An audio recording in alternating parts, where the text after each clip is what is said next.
A very good afternoon, everyone. Okay, so we are doing yesterday logit model maximum likelihood estimation. Okay, so whosoever is joined so far, Ikra were absent yesterday. Guys, अगर आप एक class छोड़ के लगाओगे तो second भी समझ नहीं आएगी. इसी same like the math process I started yesterday, maximized likelihood estimation. Now today I have to solve that second part, how we estimate with the maximum likelihood, and then how we using the logit model. So I suggest you at least attend these classes regularly. Okay, so we were yesterday. Yes. We started qualitative dependent variable, and within a qualitative dependent variable. Okay, so today is also, I think, who is absent? Nishat is absent, Sadik sir is absent, Nikat is absent. Still, Siva sir still absent. Divya absent. Neha again absent. Nimisha, Soumya, okay, and Tanya. So I don't know whether it's from my side that I'm not able to explain these things in a proper way. So some of you might lost interest in this particular part. You're not attending, or it might be a reason from your side that I totally don't know. But the consequence is that these are the very important parts that I'm trying to explain you in as simplest way. The problem in these parts is that these are not the parts you can learn from a simple textbooks, because textbooks won't cover these topics in detail. Then you have to combine 4 or 5 different readings for these particular topics. And none of these basic econometrics books cover these topics in detail. That's the one limitation. Okay, so here yesterday we ended this particular part. Okay, so others have joined. Okay, so let's start. Here we ended yesterday. Qualitative dependent variable. First we took this binomial case, 0 and 1, then 2 dichotomous situation. Now as we faced a problem with the OLS, these 4 different problems. So for that, in the logistic, they used this cumulative density function. And that density function we used in the logistic in this particular equational form.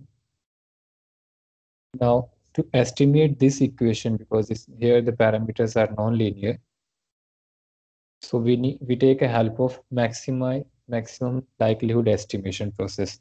That process I explained you yesterday. Okay, it's okay, Ikra. I can understand that. But the thing is, the thing which is gone, that's gone. There is no remedial measure for that. Only I can do that in the next session whenever these classes will I'll conduct. You can join that. Okay, so in the end, yesterday we ended with these 2 problems. First, now how this particular function we estimate with MLE. That's what we want to do today. And next, interpretation part, that how we interpret these results, because these results are not easy to interpret like the OLS results we are interpreting. So these 2 problems I'll take today. First, if MLE estimation for this logistic distribution function, logit model, how we apply this MLE technique here. It is not MLE that logit is MLE. Thing is, MLE is a one technique that I explained you yesterday, the idea behind the MLE and the process. That's a joint probability density function. That's OLS is actually algebraic procedure, and MLE method is the numerical procedure. These are the 2 different procedures to estimate the parameters. Algebraic method is like in OLS is all these normal equations, and we will get these two unique values of the estimates. That's the algebraic process. That's not the way we do in MLE. This is from the joint probability density function. And here we are going to maximize. Again, we are going to use those equations as I told you yesterday. If you solve those equations, you will get same, more or like same, these normal equations. But now today I'll show you with the logit model that this process is quite different from the algebraic process. And this is a numerical process that's totally different. This process is totally different, this MLE method. Okay, now first start with this logistic equation where we ended yesterday. And then I'll just explain you how we apply MLE method here to solve this equation. I'm not going to solve the derivation part, means this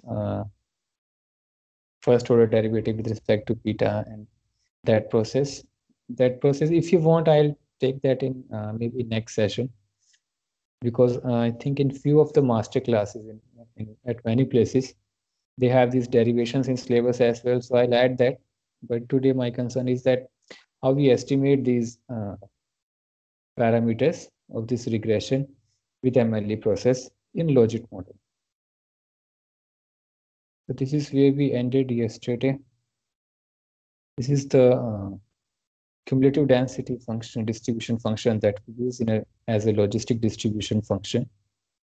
And now we are going to estimate this particular equation.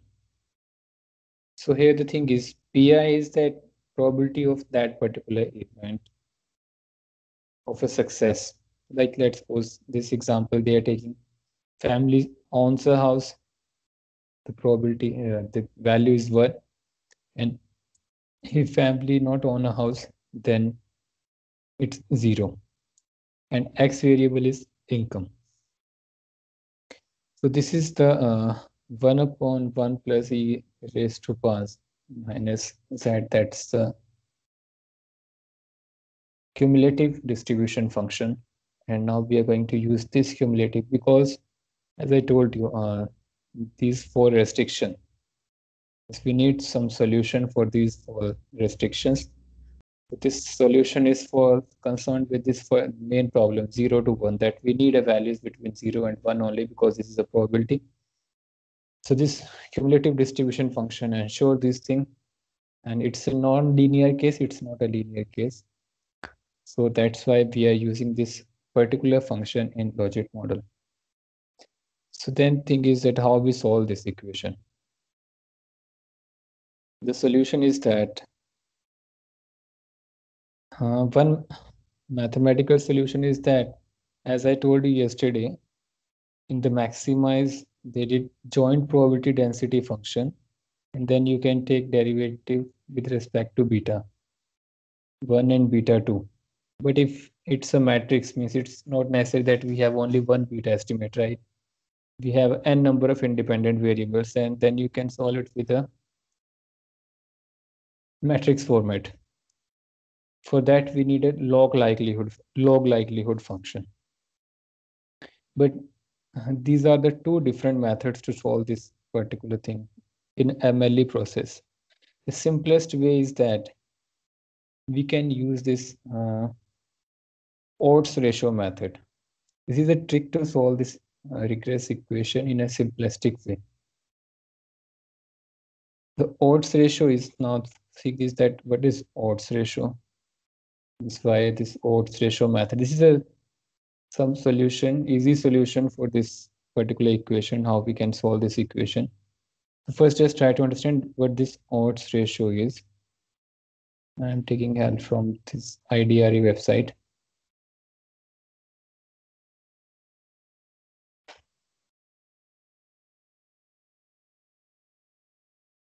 Okay, just take this example.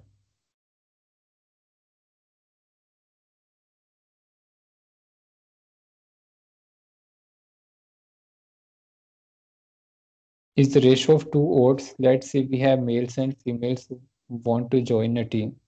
Let's say that 70% of the women and 60% of the men make the team.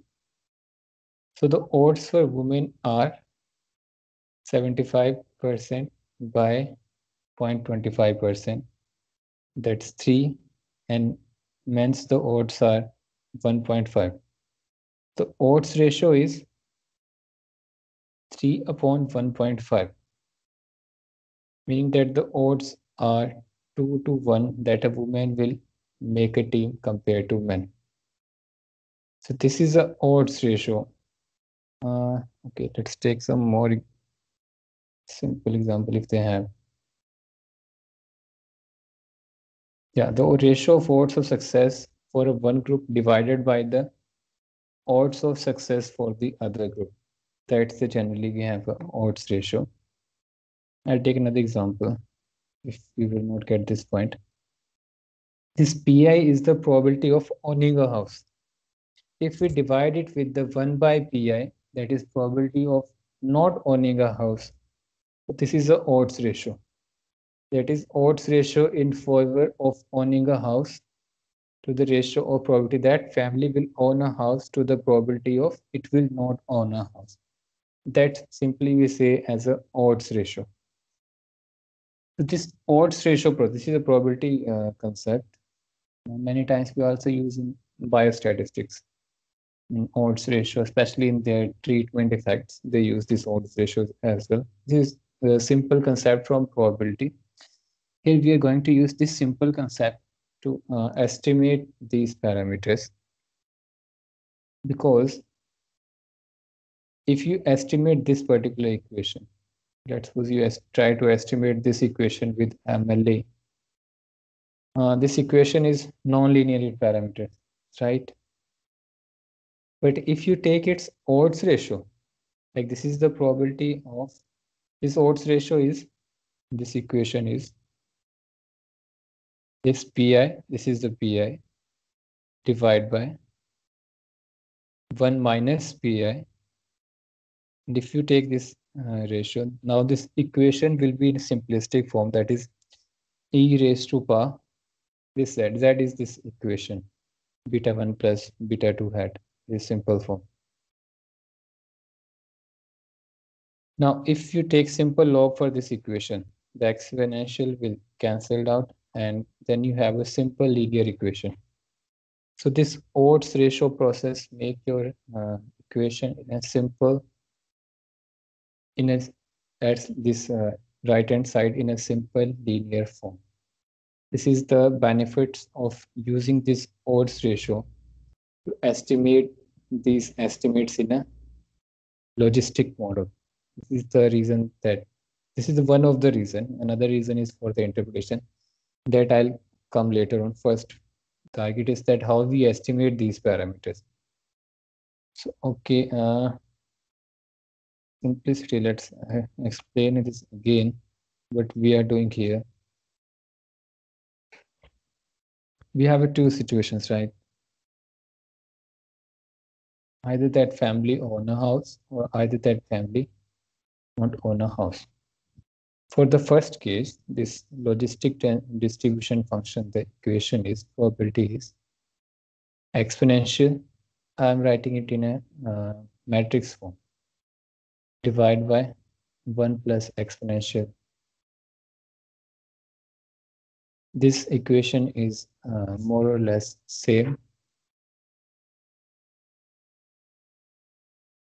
1 plus exponential raised to power.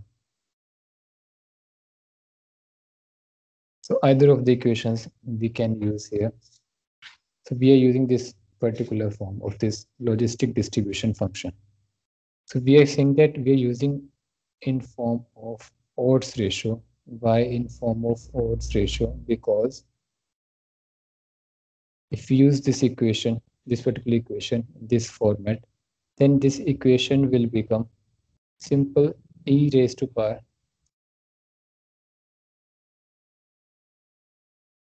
our independent variable matrix and beta matrix. Or in simplistic way yesterday that we are writing, it is exponential beta 1 plus beta 2 regression if it's a bivariate case. And if we take log on both sides, so this is log of odds ratio, pi1 minus pi equal to beta1 hat plus beta2 hat x. Now we have to estimate this equation. Means we have to using MLE, we have to estimate these parameters. Now we will estimate these parameters with MLE method. Any doubt so far? You can directly use this PI method as well. Means this PI, not the this log of odds, but for that the process is then more or less complex as compared to this simple linear process. So first we are making this equation in a simplistic way. Now after this format, now the thing is, can we apply OLS? Although this equation is now linear. Okay, for a second, just skip this MLE part. Now you might think that since now parameters are linear, why not we use OLS method here? Means what is the need of some other method like MLE? Both side exponential तभी cancel out हुआ है. We have taken log on both sides, that's why this exponential is cancelled out. Okay, and the thing is that why not we use simple OLS here? Now it's not a non-linear parameter, right? It's a linear if Pallavi is present. So can anyone of you can answer this, that why we can't use simple OLS, although now it's a linear in form?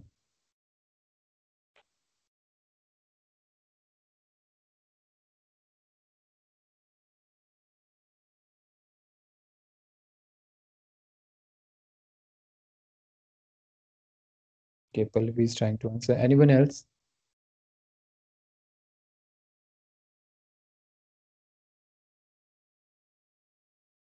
Yes, that's true. Because this left-hand side, this is something P of 1 probability of owning a house, and then this is like log of 1 by 0 and log of 0 by 1.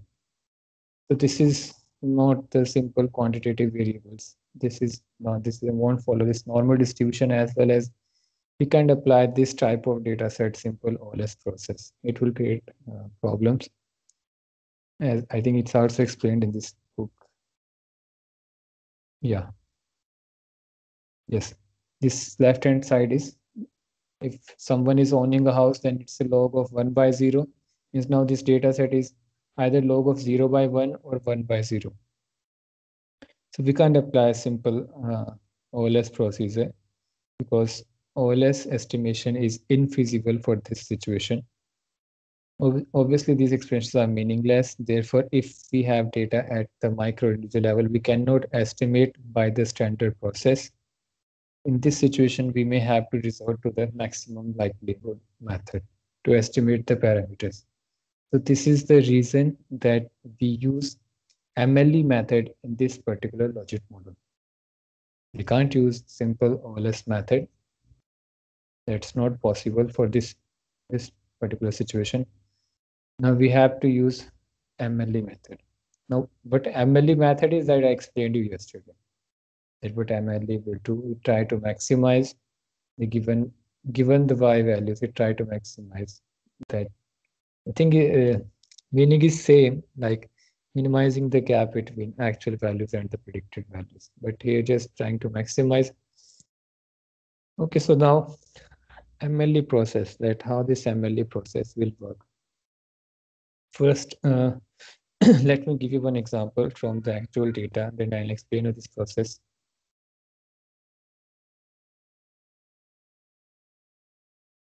Okay, don't try to copy the command first, just try to understand the process, then I'll explain this command part, that how we can apply in this data software.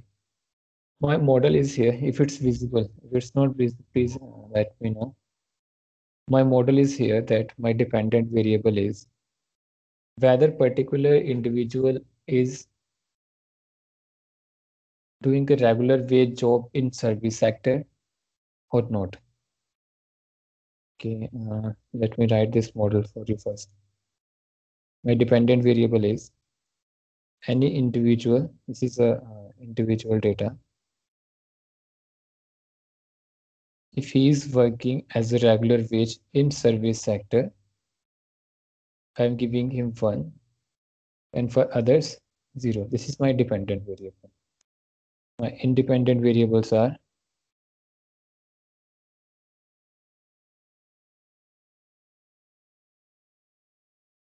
sector, household size, religion. Sector is rural and urban.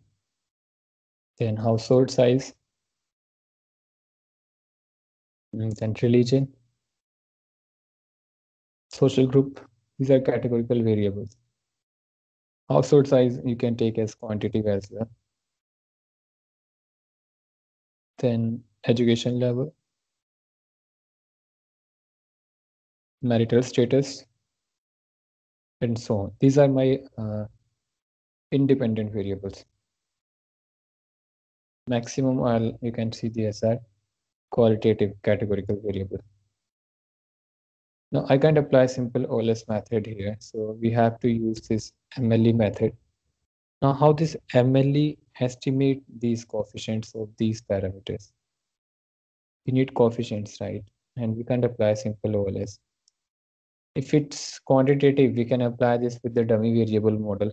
We can make the dummy categories M-1 rule we can follow, and we can run simple regression. But in this situation, since we have this 1 and 0, so we have this particular situation for a dependent variable, either the log of 1 by 0 or log 0 by 1. This is a linear now, because in this process, we have make it linear by the odds ratio. So this benefit of odds ratio is that make it linear. But still this dependent variable is this log of 1 by 0, 0. It won't make any sense. So we have to use this MLE process. Now, when we apply this MLE process in any of the softwares you can use, first it gives you these type of results, iterations, iteration 0, iteration 1, iteration, and log likelihood. So what these iterations are, and this is the actually MLE method. It's not like in OLS algebraic method, which we try to do, we minimize summation of U hat square, the residual sum of square that we minimize. We estimate, we have a unique estimates given the sample, where we try to minimize the residual sum of squares, and with the algebraic process, we have estimates. That's not an MLE process. Okay, first, okay, just read this statement, I'll explain you. This is by, I think, one of the professor from sociology. Oh, yeah, yes. Just read this likelihood part. Likelihood function calculates how likely it is that we would observe the data we actually observed if a given set of parameter estimates were the true parameters. Just this statement, as I explained yesterday, this is this another way to putting that maximum likelihood estimators, that likelihood function calculates how likely it is that we would observe the data we actually observed if a given set of parameter estimates were the true parameters. Now, what it means, how you interpret this line. Let me draw a same graph.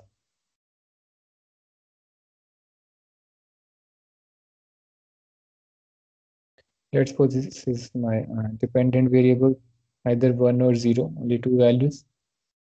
We are taking this first case, discrete case.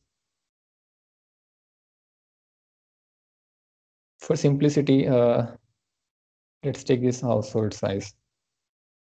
1, 2, 3, 4, 5, 6. Depend upon the households, right? Individual. All the individuals have their different household size.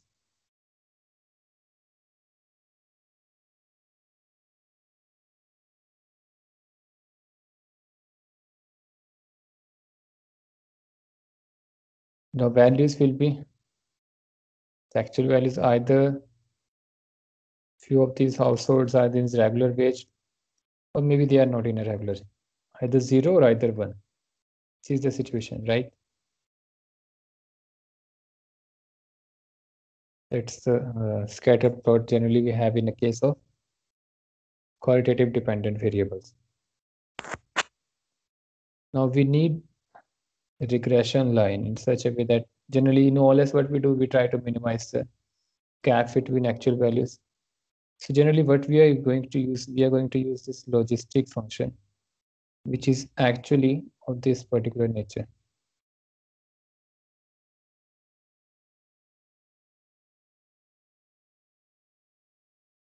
This is not a linear like LPM method. That's not the case here. This log likely logistic distribution function is this particular function. So what we have to minimize is that now we have to maximize. We have to maximize that we need a parameters in such a way that it maximizes the probability of observing actual data. ये इस points के आसपास ही आनी चाहिए हमारे regression line. That's the purpose behind the maximum likelihood estimation. Meaning is same, that again we have to minimize the gap between actual values and this predicted values, y hat, that we generally say. Now here the situation is quite different, that we don't have unique estimates. So what these softwares do with the numerical process, they will estimate different lines. Let's pause. One of the parameters are suggesting that this is the function. Another parameter is suggesting this is the function. Then another is suggesting this is the function. Another is suggesting this is the function. Then this one. There are n possible combinations. With the iteration process, it will give you the estimates which are nearby these actual points. Means the line, regression line, in such a way that minimize the gap between these, and that's the maximum likelihood function. So this iteration will start from 0, and then it run again and again. Means in the first iteration, let's suppose they have some estimates, then it compare with the second iteration, third, fourth, till this minimize this gap, log likelihood, maximize this log likelihood. This is generally in a negative, so the smallest value is the maximum value. So let's suppose in this case it started from this minus 2,54,000 something, and this iteration process stop. It means further it's not possible. In iteration 4 and iteration 5, the results were same. What that means is that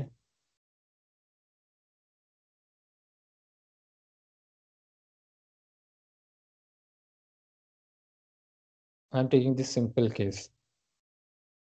Y is 1 and 0, and we only have two parameters. That's owning a house and income case. Let's suppose these are the beta 1, it is beta 2. N number of beta 1 and beta 2 combinations are possible, right? Which one we need? That maximize, but they maximize this gap, they maximize. That observe the data we actually observed if a given set of parameter estimates were the true parameters.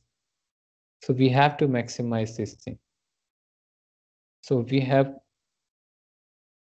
numerically, we have n number of combinations. Let's suppose we have the one combination of beta 1 and beta 2, then another combination, then another combination. So we have one combination in between that maximize this thing. That combination is where this iteration process gives maximum log likelihood value. That unique combination of beta 1 and beta 2, that we have to use as the final estimates for our regression equation. This is the MLE iterative process. If you want to read it again, yes. Numerical methods are the mathematical equivalent how you would find the top of the hill if you were blindfolded and only knew the slope of the hill at the spot where you are standing and how the slope at that spot is changing. The search begins with start values corresponding to your location as you start your climb. From the start position, the slope of the likelihood function and the rate of change in the slope determine the next guess for the parameters. The process continues to iterate until the maximum of the likelihood function is found, called convergence. So this is the iterative process to find maximum likelihood estimation. Uh, the way this professor has put these lines is quite means I found this more interesting and simplistic way to explain this process. Otherwise, it's quite difficult to understand this iterative process. And honestly speaking, I have never seen anyone explain this iterative process in this simplistic form. That's what this iterative process is all about.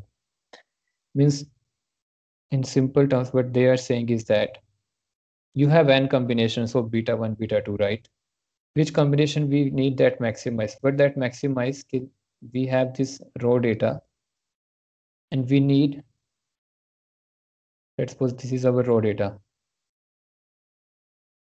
Now with n combinations of beta 1 and beta 2, we have this regression line, another regression line, another regression line.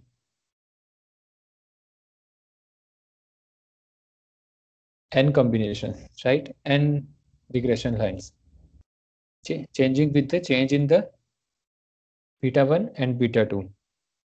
Which regression line will maximize? But maximize we are talking about that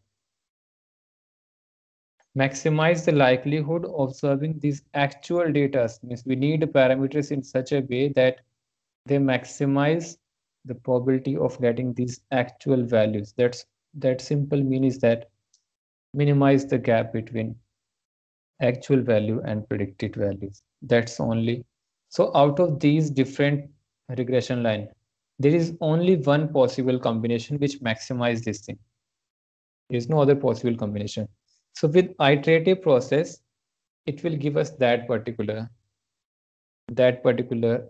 estimates which maximize this thing with the iterative process. In this example, that let's suppose they are saying, let's suppose we start from here and we know that what is the slope here, and with the movement, if we, let's suppose you are in a mountain, you are climbing mountain, if you put your next step, you know that whether your step, if your feet is in the upward or in the downward slope, right? So if you know it's a upward slope, then you will know that to reach the top of the hill we have to still climb. So you put your next step, then third step and fourth step. When you reach your top of the hill, then if you put your step further, you know that now it's a downside because your foot will tell you that now you are going downward. So you know that this is the case we're taking. We are blind, and only by climbing the mountain we know that in which direction we are going. In technical form, from the slope we know that which direction. So only one combination is there, that's the top of the mountain, and that thing is that where we maximize this function. So that's the iterative process, and regression give you this software give you this all the iterative process that they will do. That will stop where this further maximize is not possible. Let's see, in this case, after fourth and fifth step, results were same. So now it will stop. And whatever will be the estimates at this particular iterative process, these were our results for these coefficients. Sorry, for coefficients of these variables that we have taken in our particular model. So this is iterative process, MLE process to estimate parameters. Okay. किसी को नहीं समझ आया, still you can ask it because I know this is not as simple.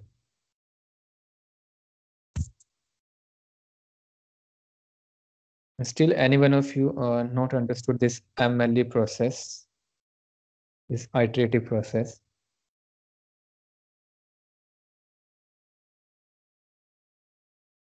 Anyone still have doubt in this process, that what this process is about?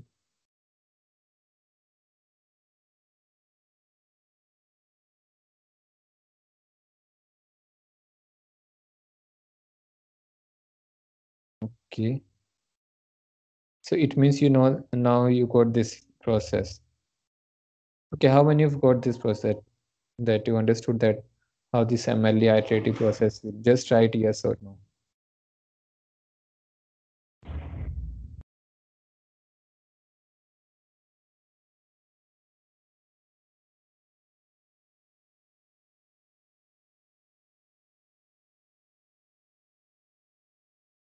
Can we say yes, but what others?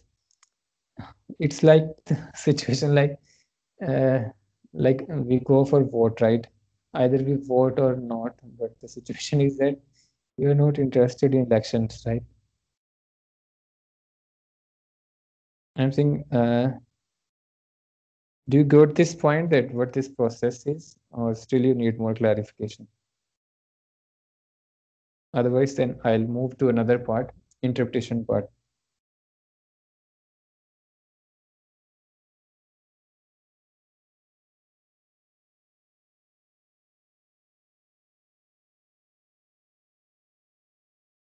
Okay, more clarification. Okay, those of you present yesterday, anyone of you that would need more clarification?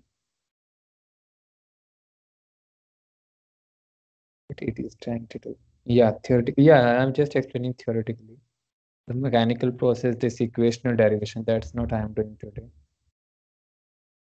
Although I'm quite lucky that in my masters I did these derivations as well. Although I never practiced these derivations, but we did these derivations in both the methods, by this odds ratio method and without odds ratio methods. Without odds ratio method, it's quite difficult process, but that's also, and I think at many places they are teaching these derivations as well. Okay, Shreya, maybe you were not present yesterday. I explained this maximum likelihood estimation process. Today, I'm just trying to give you this that how we use MLE for this logit estimates. Means MLE process is a different thing. We are taking here the only help of the MLE process to estimate the parameters, because OLS process is not possible. Okay, Shreya need more clarification.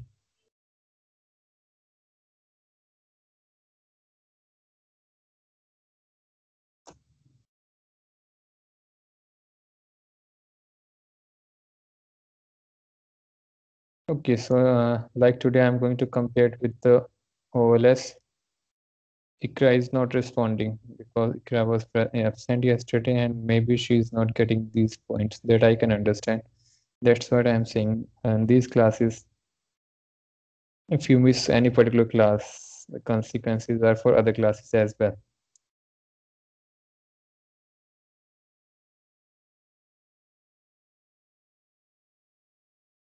Why not OLS is the one thing, but why MLE, that's the another thing. If you understand that why not OLS, that's correct.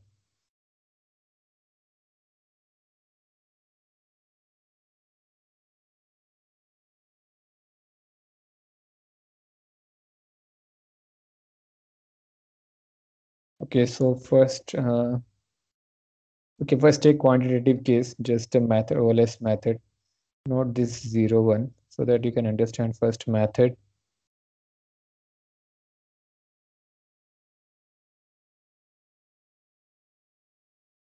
Then this case of logit model.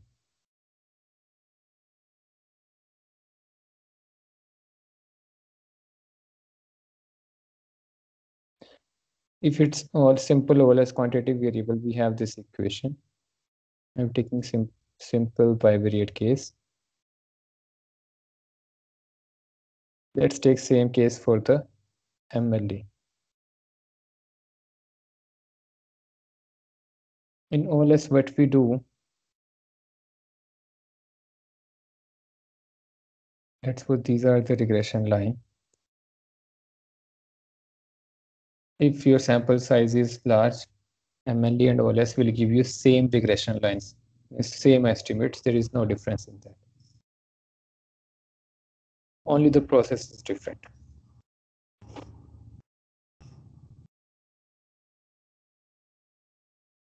And this is our, let's suppose this is our raw data.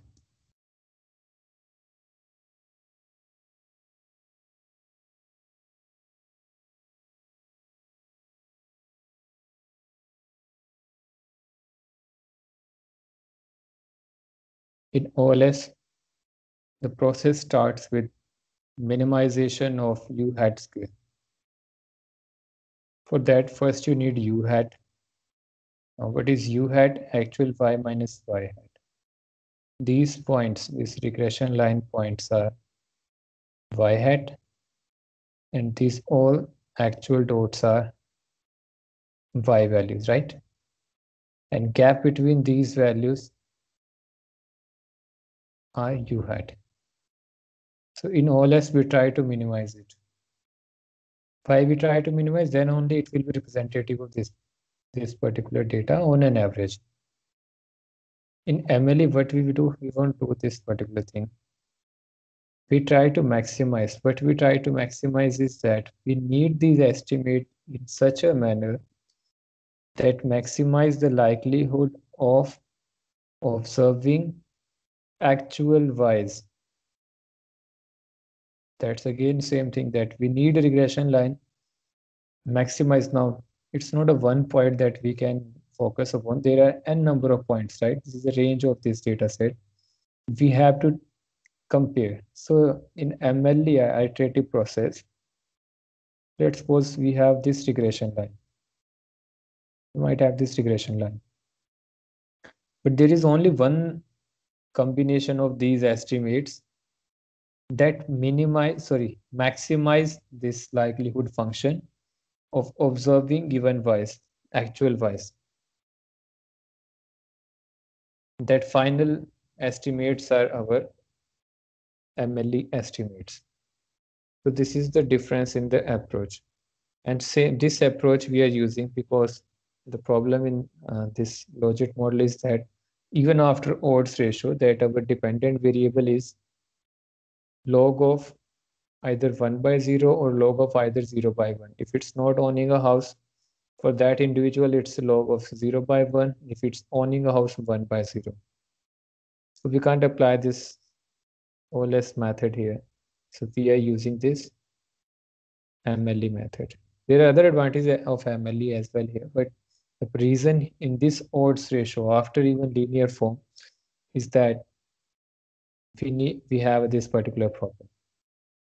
So after iterative process, this MLE gives us one unique solution that maximizes this likelihood function. So that is MLE method. I hope Shreya you got this point now. That how MLE is working here.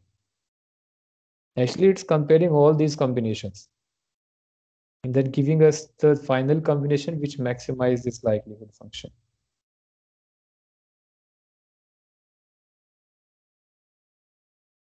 Because here, this is a algebraic process. We only have a unique combination. It's not algebraic from the probability, so it run one by one unless it gives us the maximum likelihood function value. Okay, so that's the MLE we are using to solve this particular equation. So after running this MLE process, we have now these estimate values. That estimate values regression will give you as a coefficients.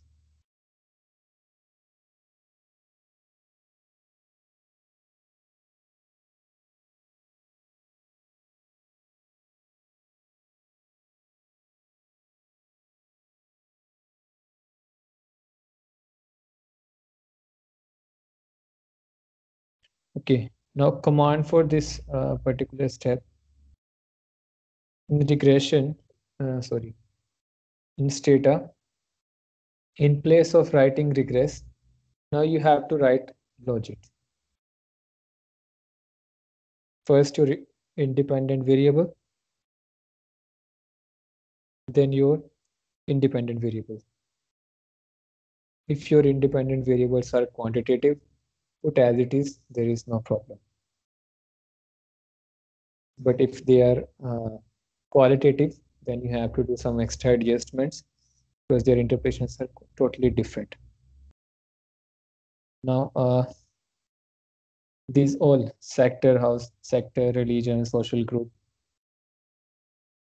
gender, marital status, all these are categorical variables. But for simplicity, just take as that we are running some regression on all the quantitative variables.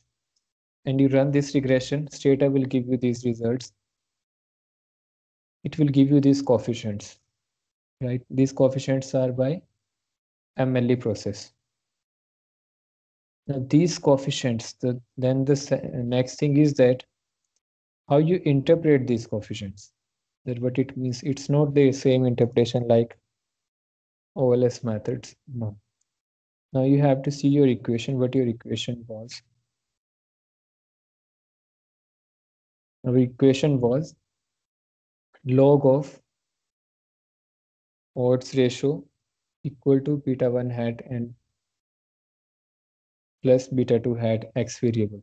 So you will get results like this particular table. Just for the time, ignore this WI. But these are results in log of. It's not a simple results, log of odds. So how you interpret these results? If it's given here, let me see if they have given. Yes. Let's suppose you one of the beta coefficient is 0.07. So how you interpret it is that for a unit change in whatever unit you have of the x variable, the weighted, ignore weighted part because this is something different. They have run here some group data that's different.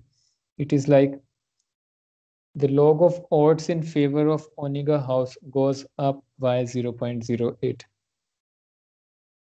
Let's take this simple case, sector. Our dependent variable is whether individual is doing regular job in service sector or not. So with this interpretation of this thing is that, let's take this household size. With increase in a household size, one member in the family, log of odds for being in a regular wage salaried job in service sectors are minus 0.02. Now you have to understand this part that log of odds, we have to use this word log of odds. Why? Because our dependent variable was log of odds. This is the odds ratio and log of odds. So if x will increase by 1 unit, then this dependent variable change by this coefficient in form of log of odds. So this is some problem with the interpretation, that then what it means log of odds means how we can understand it in a layman language. So for simplicity, but generally people do, you have two different options. First option is that you can use odds ratio method. For example, they have this equation, and after they had taken this in form of odds ratio, the answer will be 1.08.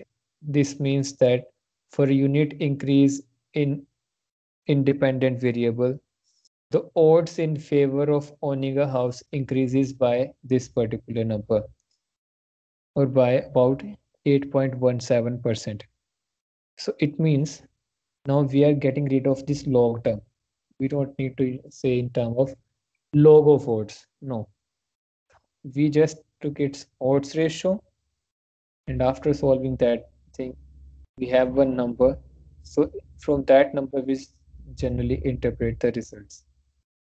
For example, let's we also do for a odds ratio. In the end, After all of your independent variables, put comma and just write OR in small letters, OR, then it will give you odds ratio.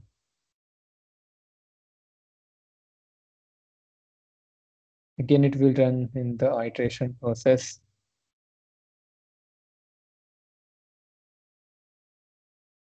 Now these coefficients are in form of odds ratio. Let's take a first case of household size. The odds ratio for household size is 0.99. That means with the increase in one household size in a family, the 1% decline in probability of person being getting in a regular wage salaried job. Odds ratio, in odds ratio, you have to take care about two things. This is the interpretation part. It's not easy to interpret these results. So I'm just giving you these different methods which these researchers use in their papers.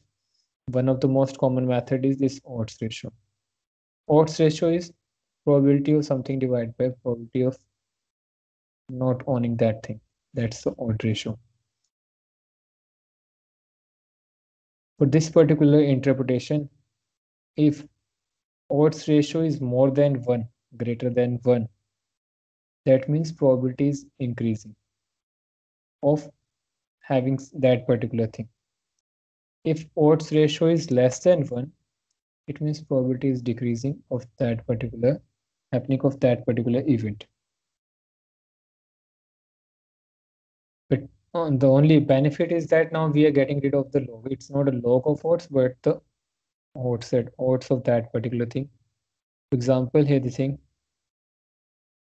This means that for a unit increase in the weighted income, the odds in favor of owning a house increase by 1.08 or about 8 point, this right hand side, more than 1 by 8.17%.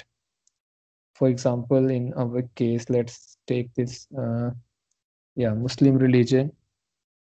If we compare from the base religion, that's Hindu here, the odds of being in regular wage salaried earning in service sectors are 1.05. That means more by 5%. If it's from Christianity, it is more by 36%. So this is how you have to, then for Buddhism, it's less by 17%. But if I compare this gender, for females, comparatively too high, it's 9 times high odds for being in a regular wage in salaried in service sector. This is how you have to interpret the odds ratio. Odds ratio interpretation. Interpretations, I suggest you take any EPW paper. How like you need this in economic dimensions that how they interpret, because this odds ratio is useful in biostatics as well, in economics, in sociology, in anthropology, and many places they use. The source, the technical source, I am telling you this IDRE website. Here they have, I think, 4 or 5 odds ratio examples that give you technical answer as well, that what is odds ratio. And for interpretation, you have to follow this rule. If any particular odds ratio is greater than 1, that means for that particular thing the probability is more, it's increasing. And if it is less than 1, means the parameter for odds ratio is the 1. If it's less than 1, that means the probability of for that particular thing is decreasing. That's the parameter for odds ratio. Let's suppose if there is an example here.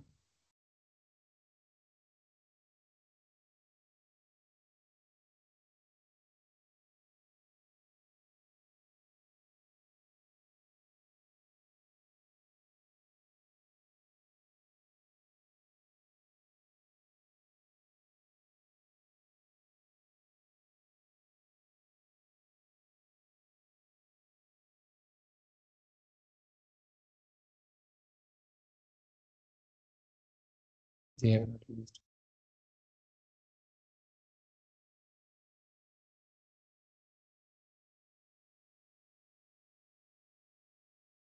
Yeah, this one, this is quite useful. This example of odds ratio.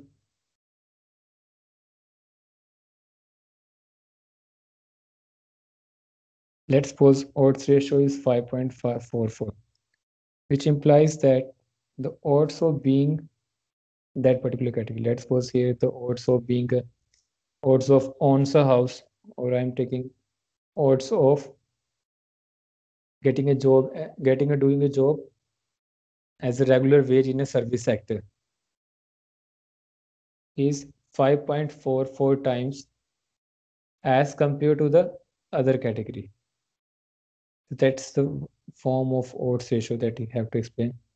Just to go through this example for more clarification at how these odds ratios are: probability of success by probability of failure for any particular event. So you will get more clarification for this thing. As you're asking what is 99? Okay, this household size. 9 is more or less equal. What it means is that it's only a decline of 1%.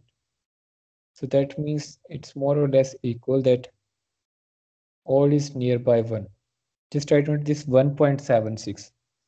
Now here I have a two categories, rural and urban. Rural is my base category. I'm comparing it with the urban category. So if any individual is from the urban sector, his odds of being in regular wage in service sector are 1.76.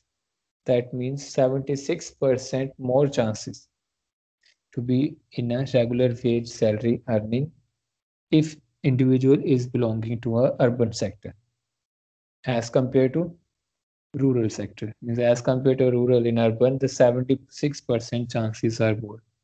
And odds is odds ratio is here 1.76. So the parameter is 1. You have to compare results for from the 1. And if it's less than 1, for example, this one, for widowed, it is 85% less chances to become regular wage in service sector. Odds ratio is 0.14. That means 86% chances are less that she will be a regular wage in service sector. That's the interpretation for odds ratios. So either you can use the direct this log of odds, but that won't make any sense, that it will increase by log of odds 0.01. That's not easy to understand. In EPW papers, maximum time, you will find these odds ratios that they have answered these interpretations with the odds ratio. Okay, anyone still doubt in odds ratio?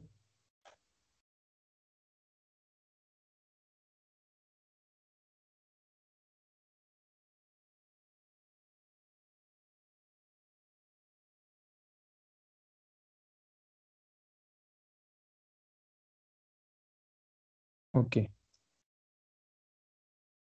so we done the estimation and interpretation with the odds ratio. The another simplest method is the probability as well. I think if you read this chapter from Gujarati, in the end they also given this probabilities interpretation with probabilities, that if we calculate their probabilities, then we can simply say that that's given the 20,000, the probability of family owning a house is about 49%. So that's also, simply share this data file. Data file, which one, sir? This data file is the NSS extracted data that I can't share with you. This is, I think, 1718 and NSS data set. I'm just working with this file for one of the research paper. So that's why I'm sharing this example. You can run this model on any of the qualitative dependent variable, where your dependent variable needs to be value of 0 and 1. Any variable 0 and 1. You can make some hypothetical example, no problem. Or any if extracted data is not there. Yeah, extracted data is there. Just download any extracted file from ICER website. for NSSO data and make any dummy variable and run the regression. It's just a dummy case, that 1 and 0. Okay, so this is the interpretation. Then next, value marginal effects are for, I suggest for probit model, not for logit model. And there is a reason behind that. I'll explain you probit model tomorrow. If you're working with a logit model, you use this either odds ratio or probabilities. I won't suggest you use marginal effects. I personally suggest that for probit model. This in probit model, the function is normal distributed density function, cumulative density function, and that's more appropriate because but maybe you can send me any paper, because I have never came across with this logit model with the marginal effects. Is the published papers. Mostly they are using either probabilities, log of odds, or odds ratio. Probabilities I'll tell you tomorrow, because so far I am not getting this. Technically, I got that how we calculate these probabilities, but the command in Stata, whether they have this command that how to calculate probabilities, direct probabilities or not, I'm not quite sure.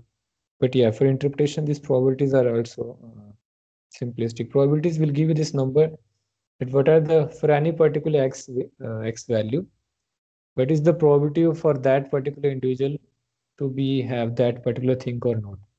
So that probability will give you a direct number, like 10% are the probability, or 20%, or 30%. That's as compared to even odds ratio and logs of odds, I prefer it's quite easy. So far, I'm not sure that how we do it with this data. Otherwise, I'll tell you this process by Excel that you can do manually, but that's not the correct way. I look upon a Stata again that they might definitely have some program for direct probabilities. Okay. Anyone, any other doubt? So we had done this logit model, but as I told you, this is the first case only.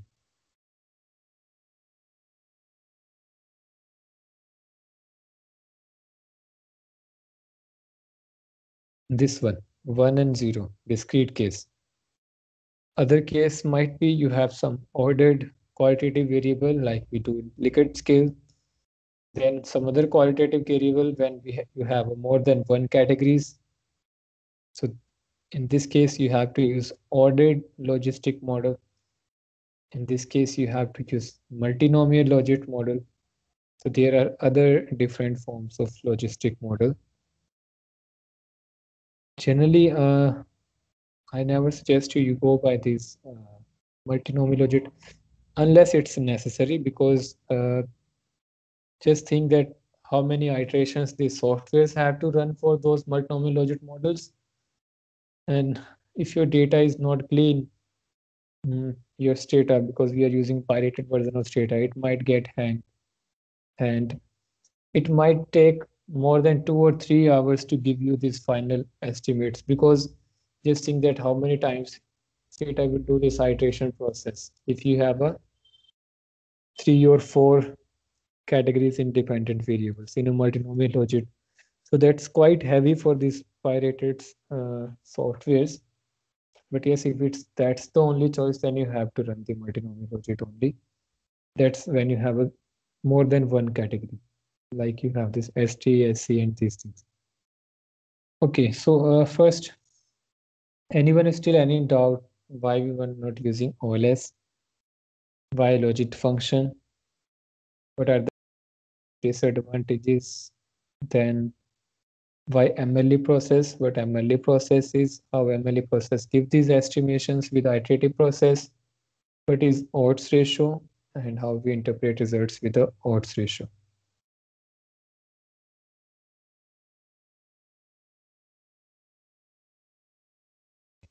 Now, then the thing is next.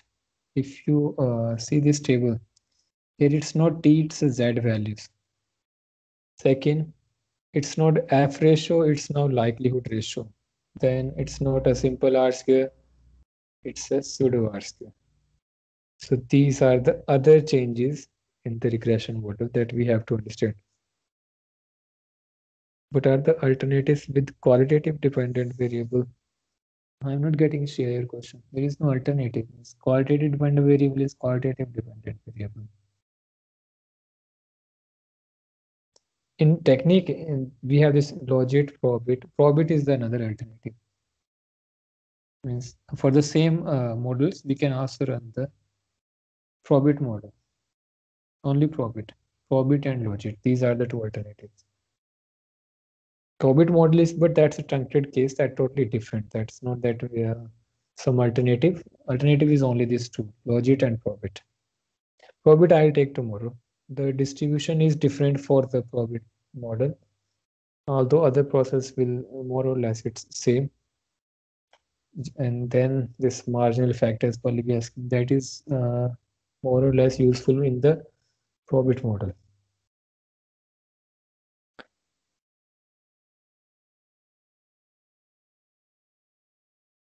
Yeah, Gagan, I'll take these points. This is not a R square, then we have to use other R squares. Then for overall significance, not F ratio, then we have a likelihood ratio test. And here in place of T, now you can observe there is a Z test. These are the other changes in the these models. So let's take this one by one. First, before that, I want to tell you a few things that these are, yeah, few important things you have to take care while you're running this ML process you're running, and that's we're using in the logistic model. So one of the important thing is the sample size. If any one of you have read this Gujarati chapter 4, where this maximum likelihood estimation is given, in the end, all the properties are given that they're asymptotic, efficient, unbiased, and consistent. Asymptotic we use when we say where things will be more or less equal with a large sample, this law of large numbers.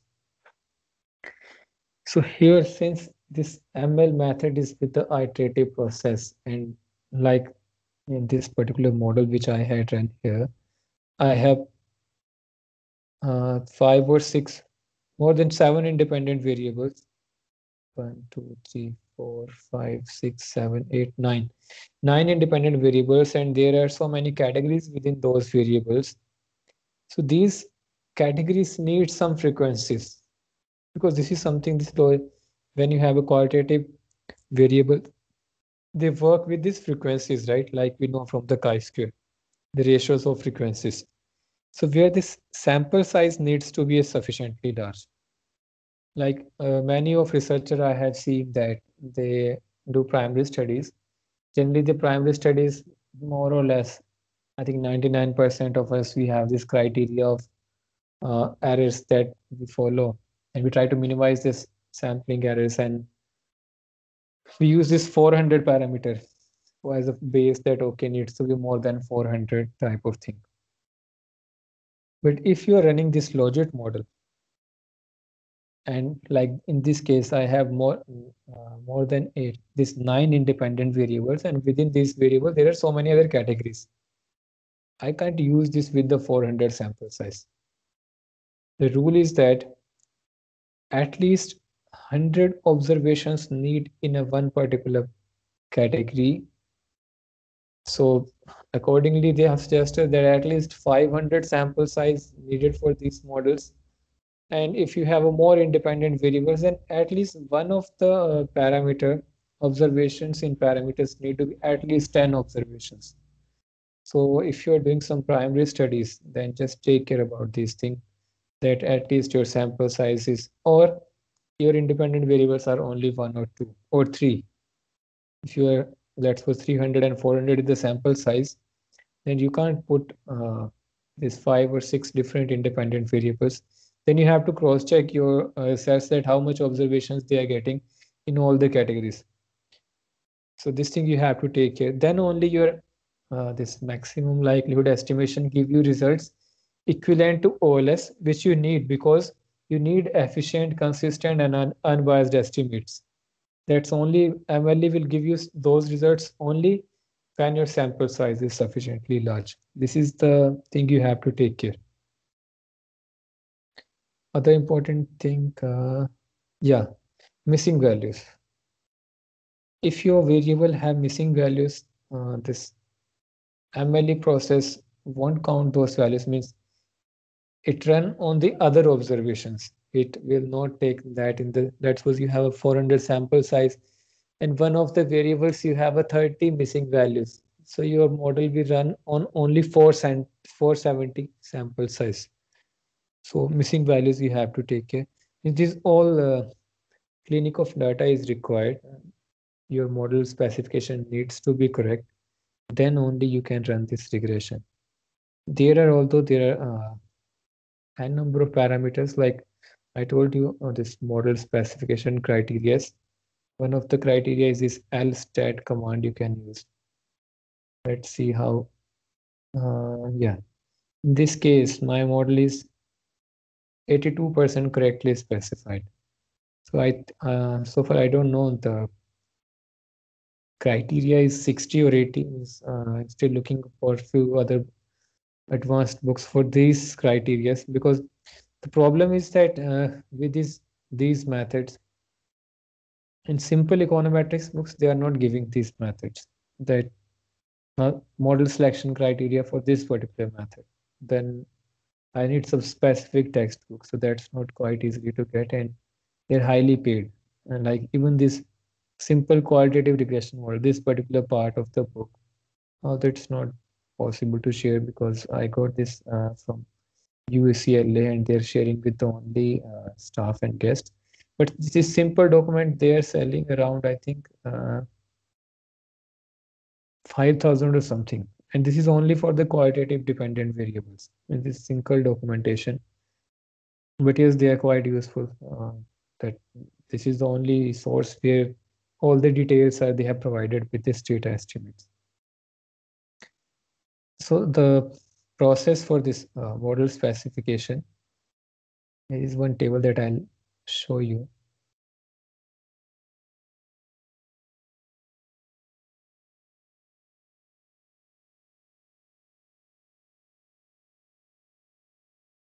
These documents are quite useful, but thing is, I don't know why they are so costly.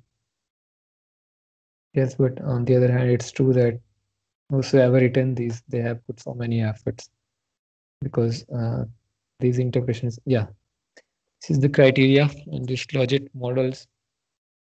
You can use log likelihood, then AIC, BIC criteria that we did. R square, adjusted R square is not possible in logit and probit, so it is missing here. Afrin R square we can use, McFadden R square we can use, counts R square we can use. So these are the criteria for model specification. Which book, Gagan? This book. This book is, I think, this one.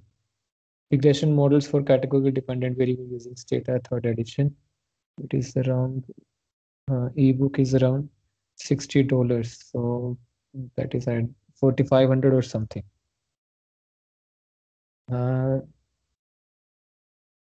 Although if you are do some extra effort in internet, this stuff you will get, or you can just try this. A free source is like bookfire.net. Maybe this book is available there. I'm not sure. Maybe this is available there. But all of the parts are quite not useful for you. So I won't suggest you just buy. But if you want, then this is the book. Okay, so where we are, yes, this model selection criteria. So we are going to use this pseudo R squares and log likelihood ratio test. So if you closely watch in the above here, it's a log likelihood ratio. And this is for the overall models or overall significance of the model. Okay, before that, just brief. In place of T, we are using Z test because if you know, if it's a large sample size, then sample standard deviation is more or less equivalent to the population, so we can use z-test. So that's why these softwares will give you results with the z-test. Other processes remain same, because you know that z formulas and t formulas are only differ with the standard deviation, that standard deviation of population or standard deviation of the sample. So far we don't know the standard deviation of population, but if sample size is large, the standard deviations are equal, so we can use z-test. So in this case, you can see all of these where p-value is less than 0.05. If my level of significance 5%, those variables are statistically significant. Household size is not statistically significant, so we don't need to interpret this result. We have to only interpret those results which are statistically significant. Then likelihood ratio test. Now the thing is, what likelihood ratio is. Okay, let's see if this document is available here. I'm not sure. Maybe in Gujarati it's given.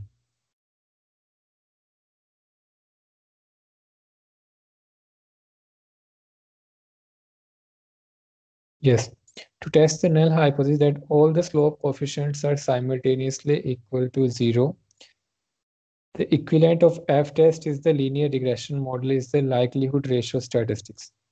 Given the null hypothesis, the likelihood statistics follow the chi-square distribution. So the number of explanatory variables,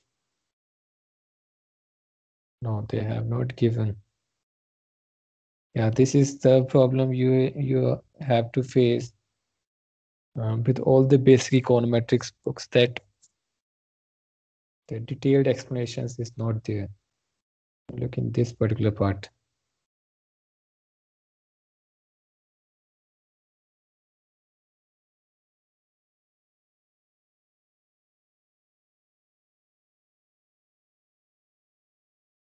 Let me tell you simply, the thing is that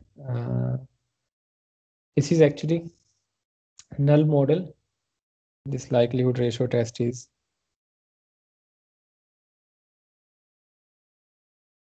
about this particular model, this value. Sorry, this value compared to the null model. That whatever we have in the null model, like we do this in the F-square, this incremental contribution test with the R-square. Process is same here with the 0. All the values of these coefficients will be 0, means null model. Whatever is the log likelihood with that particular model, that they compare with the value of this particular model, and that's the likelihood ratio. And if that's statistically significant, that means these coefficients of these variables are not 0, they are statistically significant. That p-value will tell us. I'll also try to look upon some source for likelihood ratio and send you that documentation. That might be useful for a rating. I think it's not given here. They have given all the values, but not explanations for this likelihood ratio. Okay, then we have a pseudo R-square. For pseudo R-square, yeah, ICRE will give you this documentation. These are the other forms of pseudo R-squares. That thing is that we can use other R-squares in place of R-square. As I told you, this covariance technique won't work here because there is a specific range for the dependent variable in probabilistic form, so we can't use simple R-square. There are three purposes for the R-square generally we use. For this comparison of null model with the fitted model, like with the help of F ratio, we use this. Then how much variability in the dependent variable is explained by the independent variable. And simply it's a square value of the correlation. So if in any case this R-square is not possible to use, then you can use this any of these R-square. These all we say as a pseudo R-squares. Like this first one, but they compare here, it's not y minus this predicted y that we do in a simple R-square, but it's in a probabilistic form. Model predicted probabilities, that how much is the probabilities. If this gap is small, then R-square will be high, and that's better for the model. Then McFadden R-square is likelihood of this log likelihood of this model with predictors, and it compare this model with the base model with the final fitted model. So that's again pseudo R square, or simple of them, this counts ratio, correct predictions by total count. So that's again, the higher the value, better the model. So you can use any of these R squares for your model. All these statistical packages provide these 3 or 4 different R squares. So in this case, in our case, pseudo R square is 0.29. So more or less, it's not a like explaining all the probability. It's in the probability form that what we are trying to predict and actual probabilities, how nearby they will match. If this gap is minimum, that our predictions are nearby the real situations, then this R square will be high. So that's for the better model. But in social sciences, we can't simply say that with the low R square that model is not better. Even 30%, 25% is sufficient in the social sciences, because there are so many constants in the sample size and variations of the individual from one place to another place. There are n number of factors that affect their decisions. Simply with the R square, we can't judge about the model, although this R square is about the goodness of fit. Can you use in data? Which Gagan? This one they already provide. When you run the regression, these values it automatically provide you. So these are the changes in the regression model from the simple OLS model. In place of F, now we have a likelihood ratio. In place of simple R square, we have a pseudo R square, and in place of T, now we have a Z. Another thing you have to take care about the sample size and missing values. Then you can run your logit model. Logit model is quite useful, not in social sciences, like in sociology, anthropology, psychology, but in medical sciences as well, because they, after the treatment, they want to know the effect of the treatments, that whether patient is recovering from that particular disease, what are the chances. So they need these answers in a probabilistic form. So they use these type of models, and it's quite useful in many dimensions of the statistical methodology in commerce, in social sciences, in medical sciences. At many places, I have seen that they have used logit and probit models. Okay, so I think this is enough for today. I'll send you one documentation. This link I'll send you. This pseudo R square. Just try to understand these methods. Then I'll send you as well some document about this likelihood ratio test. I don't know Gujarat. This Madala. Just look upon in Madala. Maybe they have, yes, JS Madala. They have explained these ratios in detailed, that what it means is how the values are calculated. Gujarati only interpreting these at many places because they have their limitations. They have written that it's beyond the scope of this book. Okay, so this is the logit model, simple logit model. Tomorrow I'll take probit model. Okay, anyone any doubt?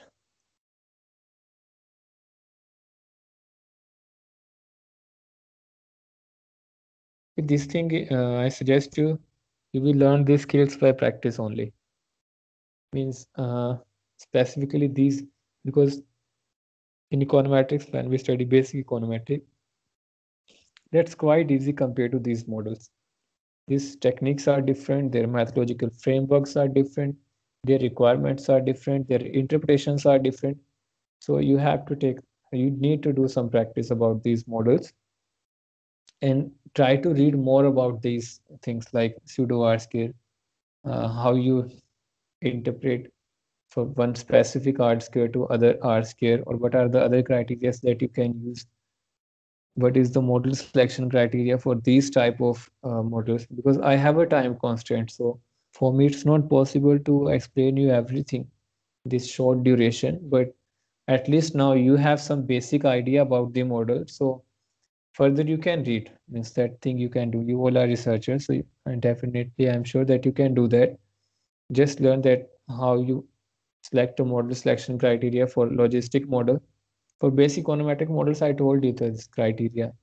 This R squares you have to take care about AIC criteria, BIC, then model specification, exclusion, inclusion, then incorrect functional forms. Those all things you have to take care. Multicollinearity, heteroscedasticity, autocorrelation. Even in these logit models and all, you have to take care about the multicollinearity, all these problems. Autocorrelation is not here because this is not possible, but multicollinearity, hetero things you have to take care. And then only you have to finally run the logit model. Gagan, multinomial logit, although I don't have in this because as I told you, I think the syllabus LPM logit probit and Tobit model because I have a time constraint. You have to understand this thing that with limited time and money, it's not possible. Means I'm not. I also want to do those models as well, but the sources I have this time is not possible. Uh, Command I'll tell you some basic explanations I tell you, but multinomial first you make sure that you need multinomial logit.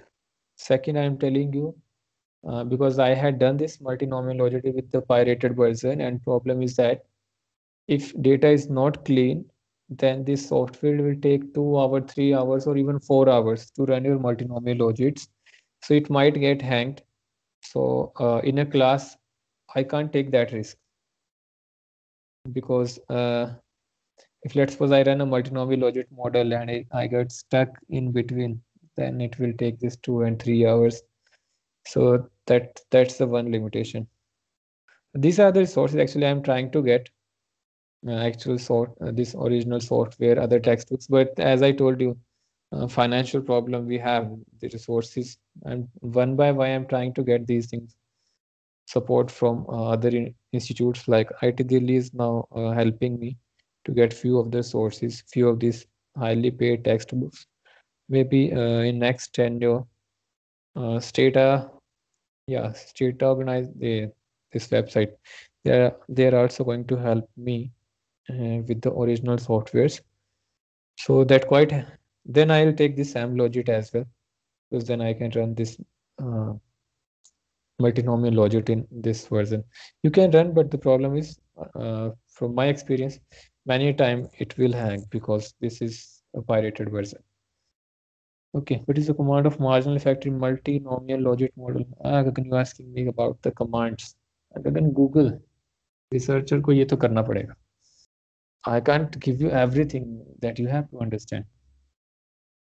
Definitely, more I share with you, more I learn.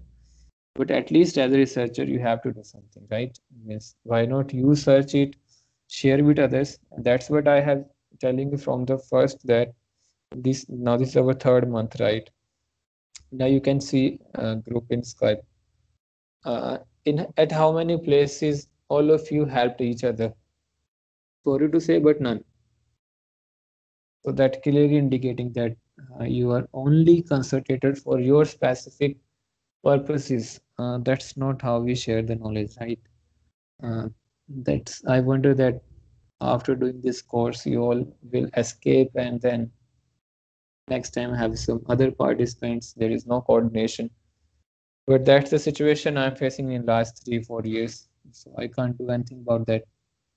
But then I have my limitations. I mean, I can't help you all in all the things if you are not helping each other. And I have not stopped saying these things because I know that you are not going to change in this duration. You have your own purposes, but okay, that's okay with me. Okay, so tomorrow I'll take probit model for M. Gagan, for multinomial logit, just write M before logit. M here, and your dependent variables needs to be categorical, like STSC, this type. Then just write M. Other process is same. There is no other change you have to do. your independent variables, then OR. Just difference is here you have to write mlogit. That's the only difference as far as software is concerned. But yes, interpretation is totally different, because then not only you have a base category in the dependent variable, but in the independent. So that is compare of one with the another. So that interpretation is difficult. So I suggest to avoid multinomial logic, because but I have seen those who applied the multinomial, they are not able to interpret their own results. And that's the limitation and the difficulty with the multinomial logic. I suggest you avoid, but if you don't have any choice, then run it. But then uh, give full attention to your interpretation, that how you are interpreting your results. Okay, that I'll take marginal effect. Actually, thing is that yes, I have seen this query before as well for this marginal effects and these things. Like I'm saying, uh, these status, these softwares, specifically these softwares, they provide some documentation in background, and but when I read those documentations, these conditions like cleaning of data, like like here I'm saying this missing value, then your proper sample size. These things you have to take care. Then only these softwares will give you the results.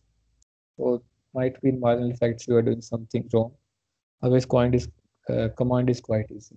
Okay, so I'll take that tomorrow. Probit model I take tomorrow.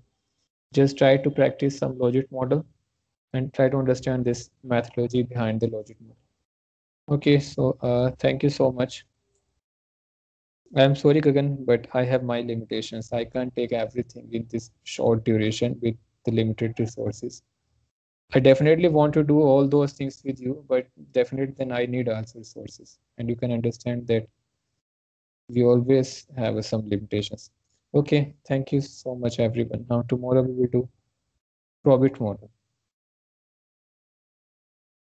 This for likelihood ratio test, I'll send you some documentation, and for other commands as well.